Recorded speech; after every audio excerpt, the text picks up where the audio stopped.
आज जो विषय मैं आपके साथ लेने जा रही हूँ वह विषय बहुत सामयिक है। आज के समय की जो डिमांड, उस अनुसार अपने आप को सेट करना ये हमारी अपनी निजी जिम्मेवारी है। प्यारे बाप दादा ने बहुत पहले अपनी मुरली के माध्यम से आज के दिन की आने वाली परिस्थितियों के बारे में बताया हुआ है। अगर आप 40 साल पहले की मुरलियां पढ़ेंगे, उसमें बाबा ने स्पष्ट रूप से 4 परीक्षाएं बताई थीं जो आज हम सब दे रहे हैं। याद करा देती हूं। पहली परीक्षा बाबा ने कहा, जो संस्कार आप समझते हो कि हमने जीत लिए हैं, वे संस्कार पुनः सुजाग हो जाएंगे। कई बार कई संस्कारों पर हम विजय प्राप्त कर लेते हैं, लेकिन बाबा ने कहा एक बार वो जागेंगे। तो उसके लिए हमें क्या करना है? दूसरी बात, बाबा ने कहा कि प्रकृति की ओर से परीक्षाएं आएंगी और अगर योग युक्त होंगे, उन परीक्षाओं को सहज पार कर सकेंगे। मैं इस विषय को भी लूंगी। तीसरी बात, जिन लोगों को आप अपना समझते हो, उन पर फेथ रखते हो,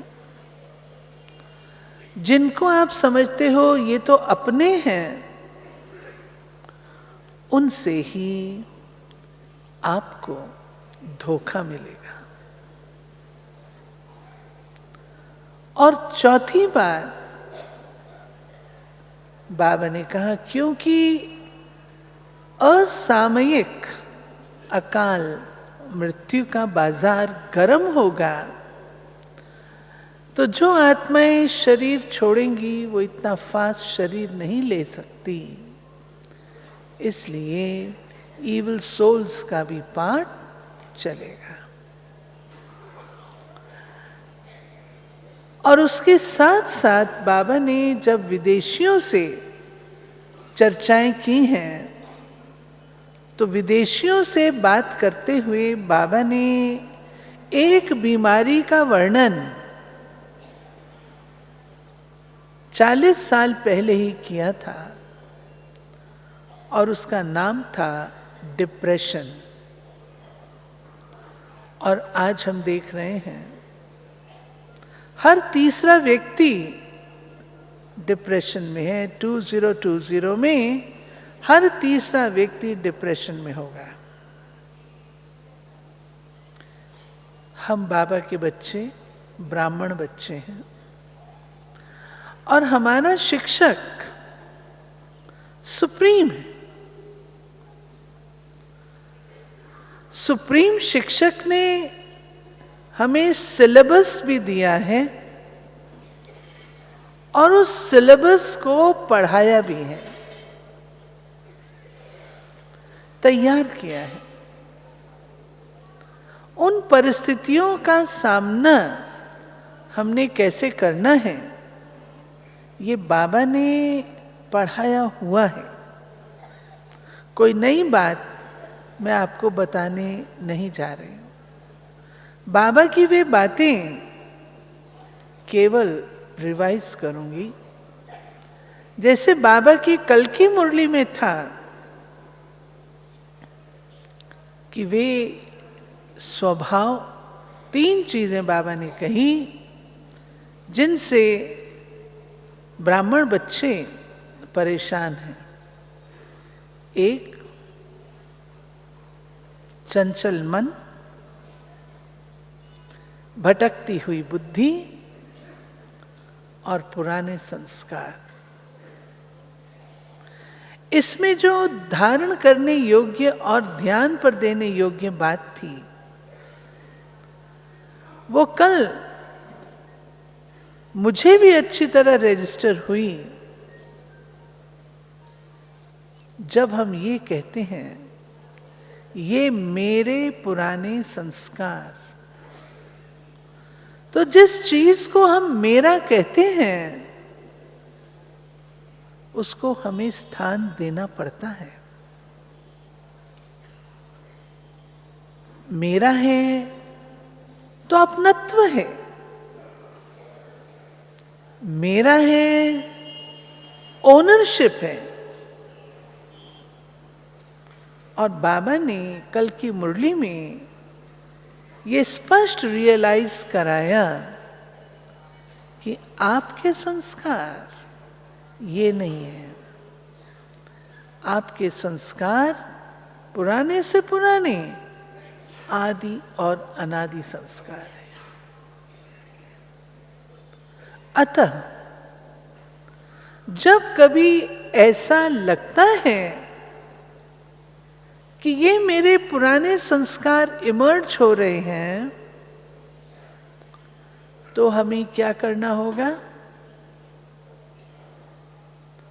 अगर उस समय, जिस समय पुराने संस्कार अग्नि के रूप से आपके सामने आए हैं, उस समय आप याद करो कि ये मेरे आदि अनादि संस्कार इमर्ज हो जाओ, वो होने वाला नहीं है। क्योंकि हमारे पुरुषार्थ की एक विशेषता बाबा ने बताई हुई है। अगर आप याद करेंगे तो वो विशेषता श्रीमद् भगवद गीता में भी वर्णित है। और उसके बिना अपना पुरुषार्थ संपन्न भी नहीं होता। और वह है जिसे बाबा ने कहा बहुकाल का अभ्यास, बहुकाल का अभ्यास। और ये भी बाबा ने बताया कल कि हर 2 मिनट के बाद अशरीरीपन का अभ्यास करो। मैं फरिश्ता हूं, ये अभ्यास करो। ठीक है,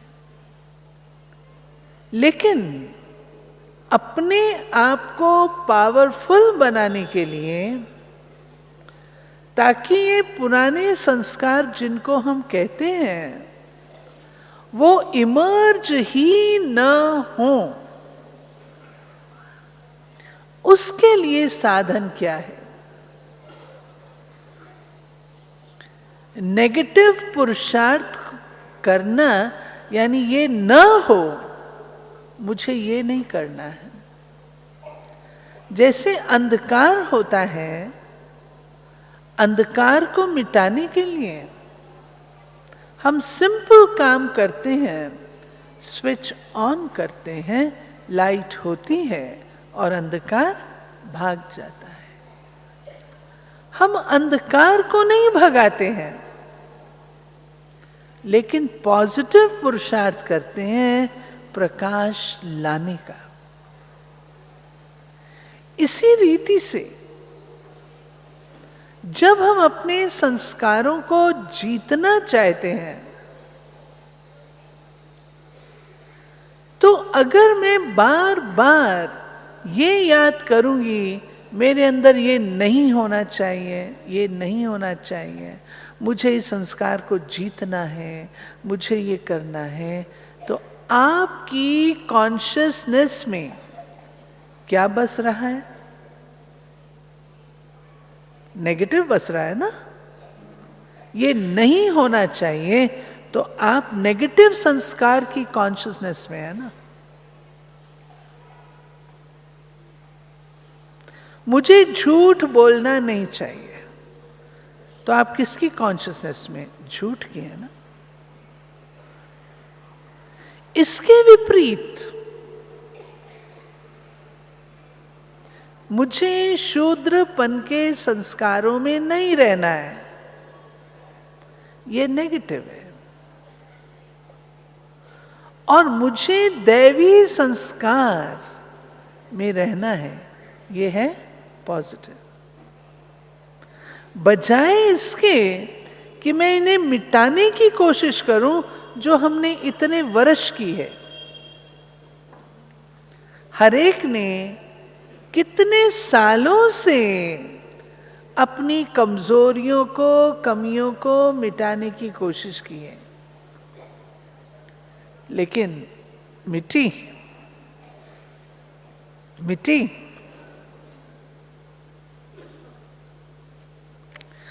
अगर हम इसके विपरीत करें, मैं देवता हूं, मैं फरिश्ता हूं, मैं लाइट हाउस। ये पॉजिटिव एफर्ट, पॉजिटिव पुरुषार्थ मेरे स्वरूप को बना देगा। मैं शूद्र नहीं हूं तो कुछ तो हूं ना। वो जो मैं हूं उसका आवाहन करो।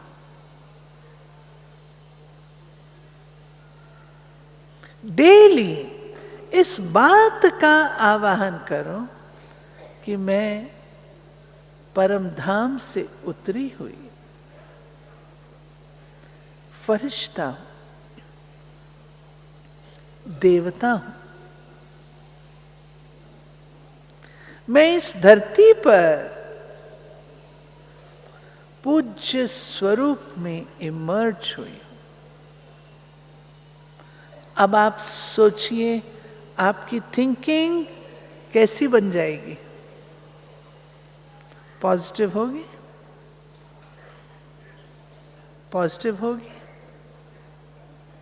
इसलिए जहां तक हो सके, मैं ये नहीं हूं न कहकर मैं क्या हूं, वो मुझे आवाहन करना है। इससे मेरे वो संस्कार समाप्त होंगे, दैवी भरते जाएंगे। दैवी संस्कार अचानक सब इकट्ठे नहीं आ जाते, अभ्यास से आते हैं। तो मुझे अभ्यास करना, जितना आवाहन करती रहूंगी, आप 1 सेकंड में अभ्यास करके देखिए। मैं आपको अभ्यास के लिए बोल रही हूं, मैं शूद्र नहीं हूं, इसका अभ्यास करिए। आधा से 1 सेकंड, मैं शूद्र नहीं हूं। मन में सोचिए, मैं शूद्र नहीं हूं।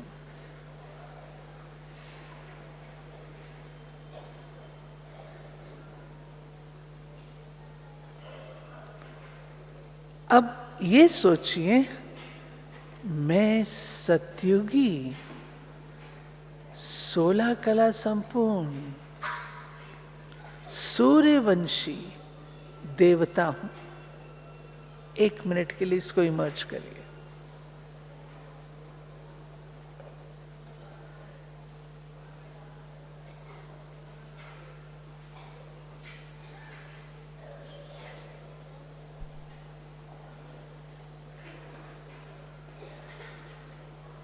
दोनों में अंतर महसूस हुआ?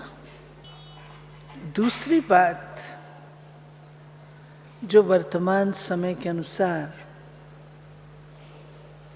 हमारी स्थिति और परिस्थिति का सामना करने के लिए चाहिए। आज का समय डिमांड करता है कि हम बिल्कुल अचल और अडोल रहें। इसके लिए बाबा ने हमें सारा ज्ञान दिया हुआ है। हर प्रकार का ज्ञान दिया हुआ है। और अगर स्थिति की बात हम करते हैं तो स्थिति को ठीक रखने का साधन ज्ञान है।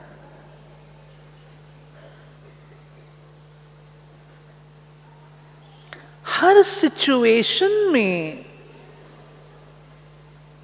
ज्ञान की कौन सी पॉइंट अप्लाई करनी है,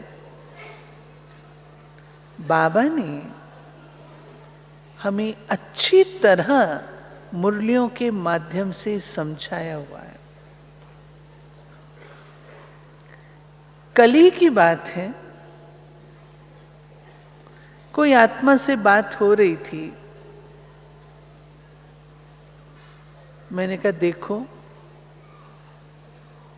कितनी सेवा आपने की, लेकिन आपका चित्र कहीं पर भी नहीं है।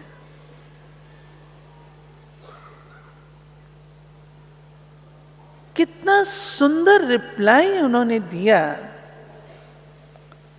कि बाबा अपने बच्चों को, अपने वैल्यूएबल बच्चों को डब्बी में छिपा के रखता है।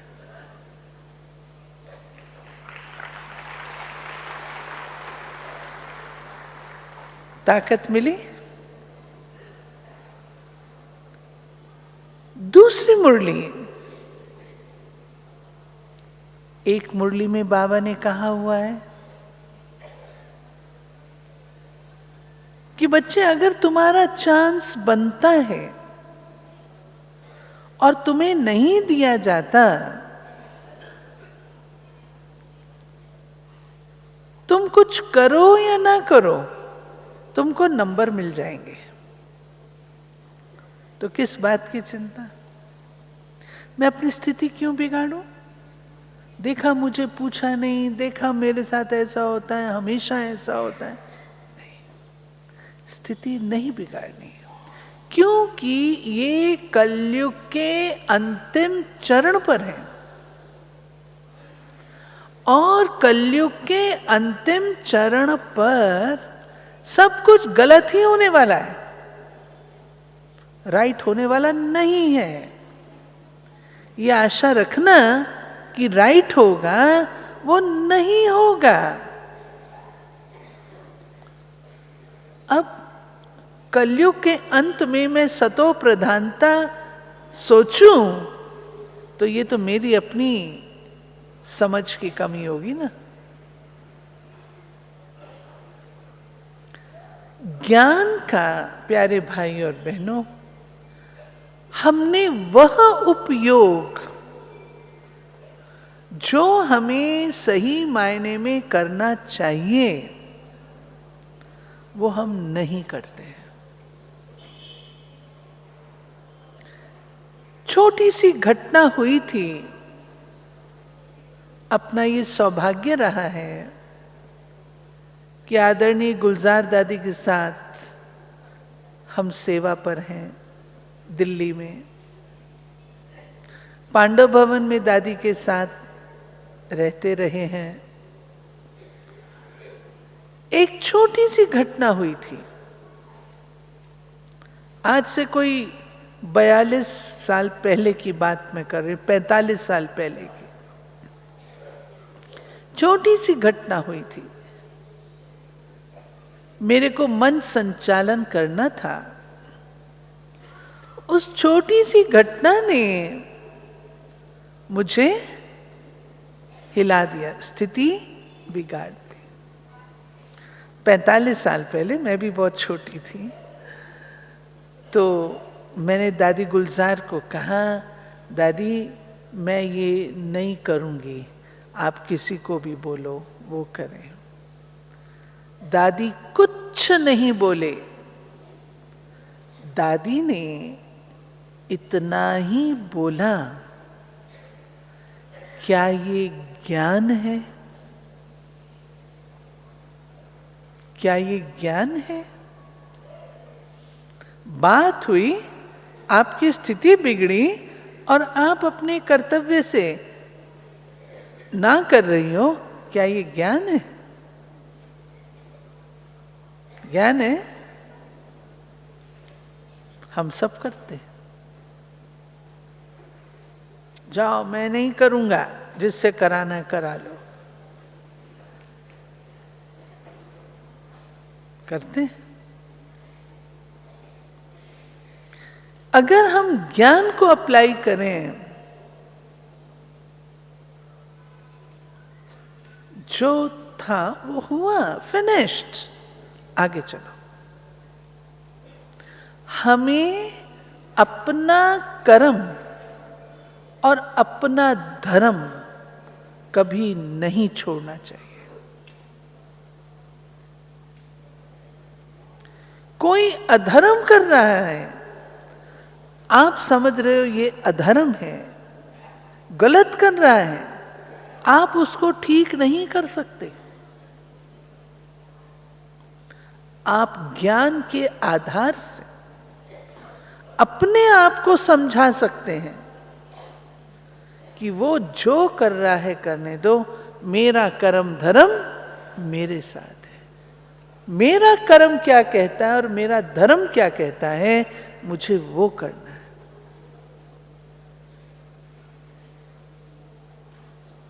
स्थिति अचल अडोल होगी तो आज की परिस्थितियों की डिमांड एकाग्रता। अगर स्थिति मेरी हलचल वाली है, एकाग्रता कहां से आएगी? और जब तक बुद्धि एकाग्र नहीं, तब तक परिस्थिति को सही स्वरूप में न देख सकेंगे, न पहचान सकेंगे, न उसका रिस्पॉन्स एग्जैक्टली कर सकेंगे। इसलिए एकाग्रता का होना अनिवार्य है। हम सब अर्जुन हैं और अर्जुन की विशेषता धनुर्विद्या में उसकी जो प्रवीणता थी, उसका कारण क्या था?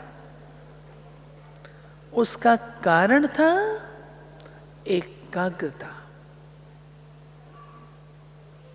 अर्जुन को कहते हैं ना, तीर लगाओ, एकाग्रता।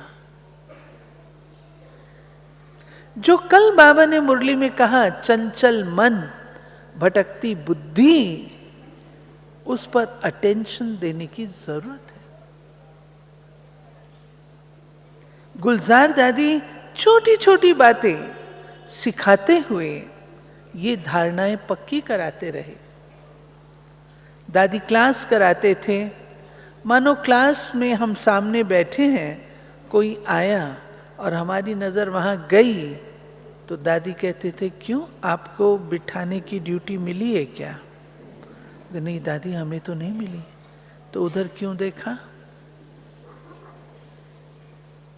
क्यों देखा? उधर देखा माना चंचल मन, भटकती बुद्धि, यहां से एब्सेंट, सुन नहीं रहे हैं।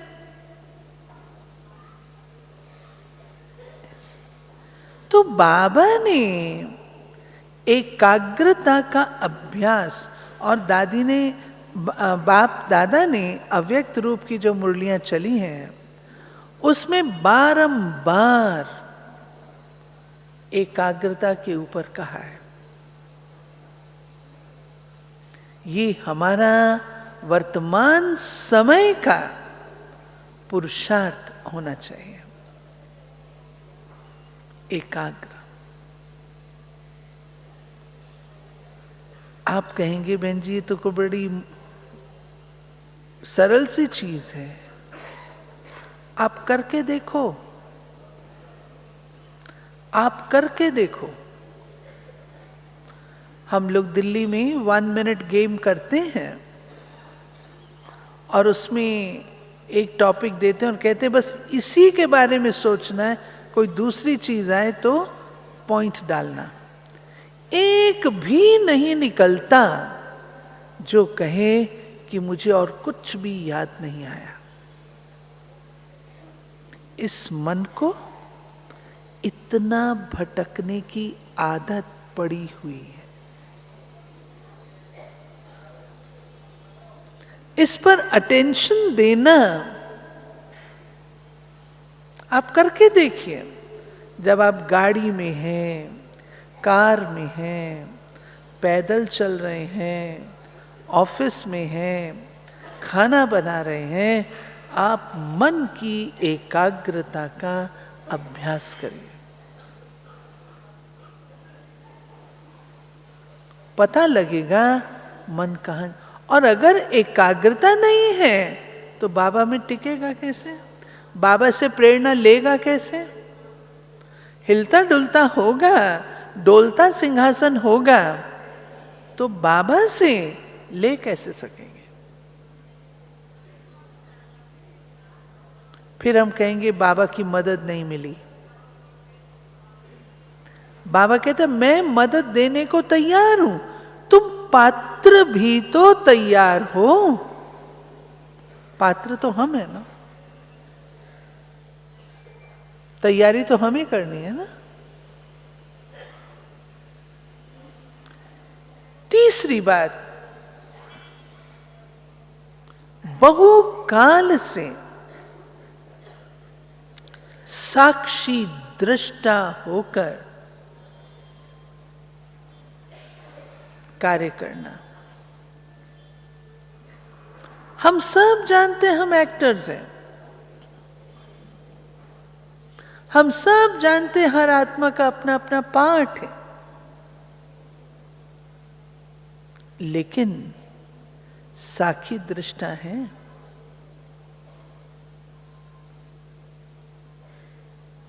जब कोई फिल्म होती है, आप देखते हो कि ये व्यक्ति अन्याय कर रहा है, अत्याचार कर रहा है, फालतू इस व्यक्ति को पीट रहा है, गुस्सा कर रहा है। क्या आप अपनी सीट से उठकर जाके उसको समझाते हो? समझाते हो? चुप करके देखते हो ना? तो ये हलचल औरों के पार्ट को देखकर स्वयं हलचल में आना, ये कौन सा ज्ञान है? जितना साखी दृष्टा होकर के रहेंगे, उतना अपना पार्ट अच्छा प्ले करेंगे, अनासक्त होंगे, डिटैच्ड होंगे। और जो आत्मा डिटैच होती है वो अपना रोल बेस्ट प्ले करती है। आज समय की डिमांड, परिस्थितियों की डिमांड साखियों की। हमारे प्रेम दीदी थे देहरादून वाले, बहुत खुश रहते थे। एक बार मैंने उनसे प्रश्न पूछा, मैंने कहा दीदी आप हमेशा इतने खुश रहते हो, आपकी खुशी का राज क्या है?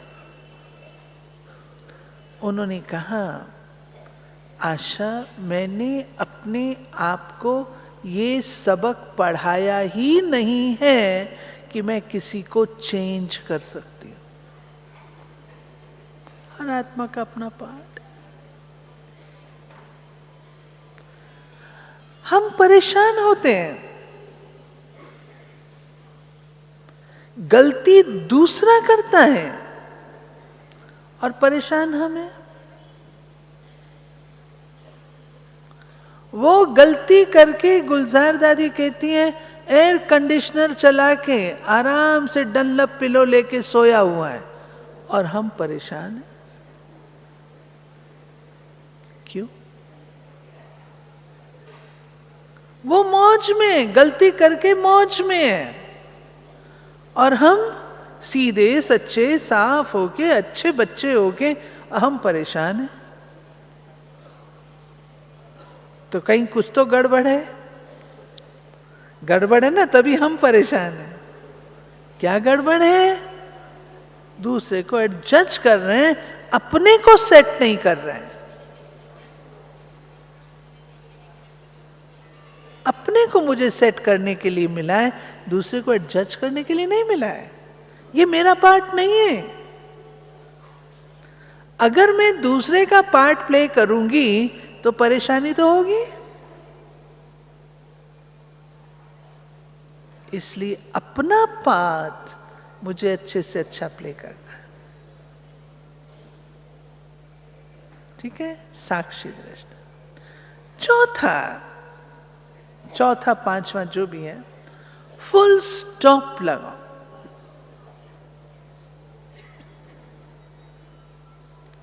जैसे एग्जामिनेशन के दिन नजदीक होते हैं तो आपने देखा होगा बच्चे जो हैं अपना टाइम वेस्ट नहीं करते, एनर्जी वेस्ट नहीं करते। उनके तो जब एग्जाम के दिन होंगे तो, हमारा तो एग्जामिनेशन चल रहा है। मम्मा कहा करती थी, हमेशा इस संसार को समझो कि ये बहुत बड़ा एग्जामिनेशन हॉल है, जिस हॉल में हमारी परीक्षा निरंतर चल रही है।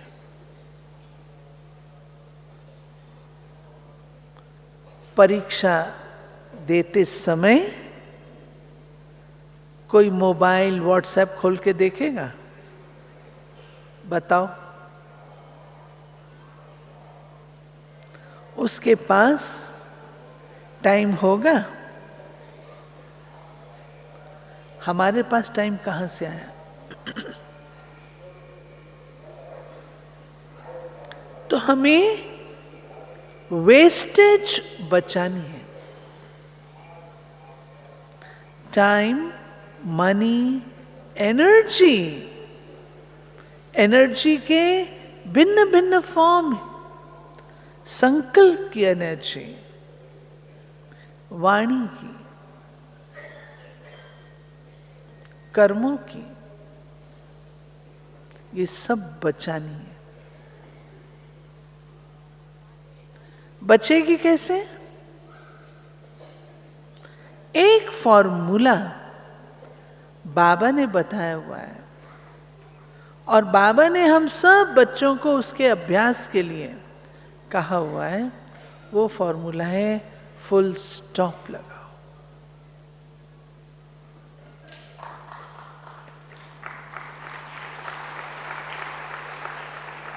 फुल स्टॉप,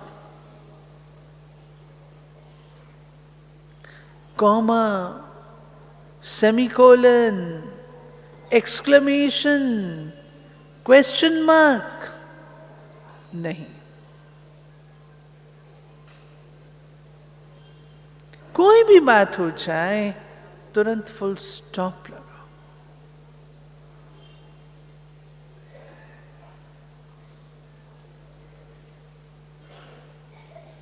और इसको रोज यूज करो, इस फॉर्मूले को। कोई भी बात है ना, बढ़ाओ नहीं। आपने गुलजार दादी की वाणी देखी है?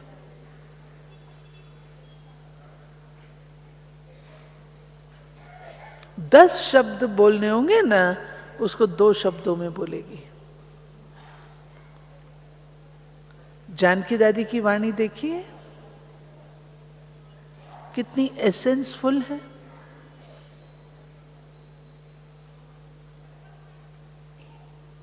कल मैंने दादी से कहा, दादी क्या बात है, आप 1 मिनट स्टेज पर आते हो, 1 मिनट दृष्टि देते हो, 1 मिनट ये करते हो, सबको इतना एनर्जाइज कर देते हो, क्या बात है। दादी ने कहा 3 बातें। दिल की सच्चाई, प्रेम और रूहानियत।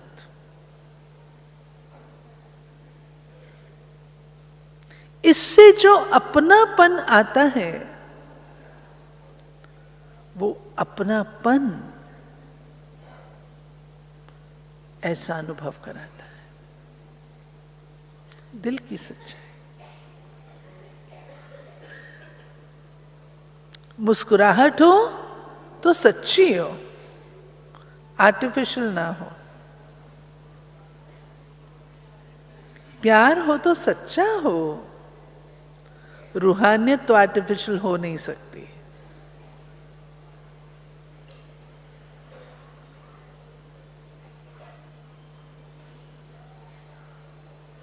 इससे अपनापन।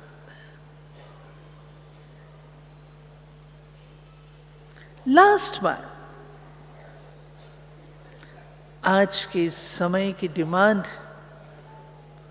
प्यारे भाई और बहनों, हम खूब योग करें। गुलजार दादी से मैं मिलने गई, दादी ऐसे बैठे थे। मैंने पूछा, दादी आप क्या सोच रहे हो? दादी बोले, संसार में इतनी मृत्यु हो रही है, इतनी हलचल है,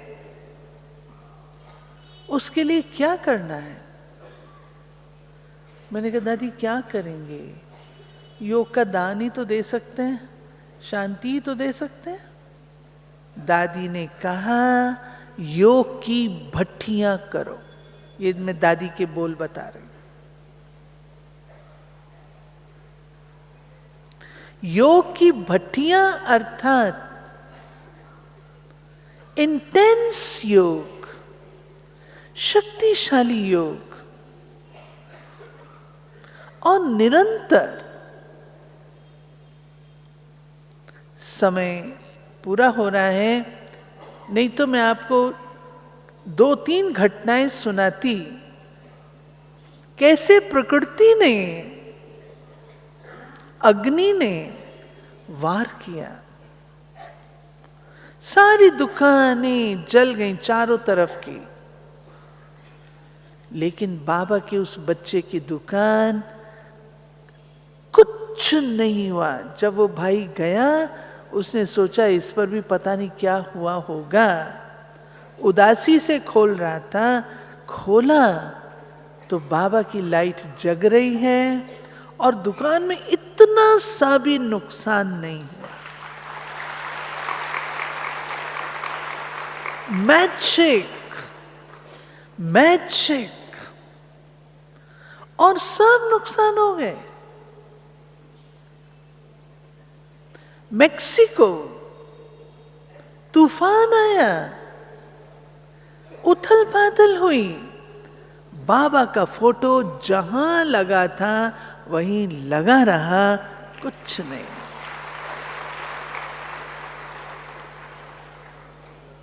इसलिए अब अपने सेवा केंद्रों को, अपने घर को, स्वयं को योग का किला, योग का गढ़, वो हमें बनाना होगा। योग के सिवाय और कोई साधन नहीं है जिससे कि हम वर्तमान परिस्थितियों का सामना कर सकें। ओम शांति।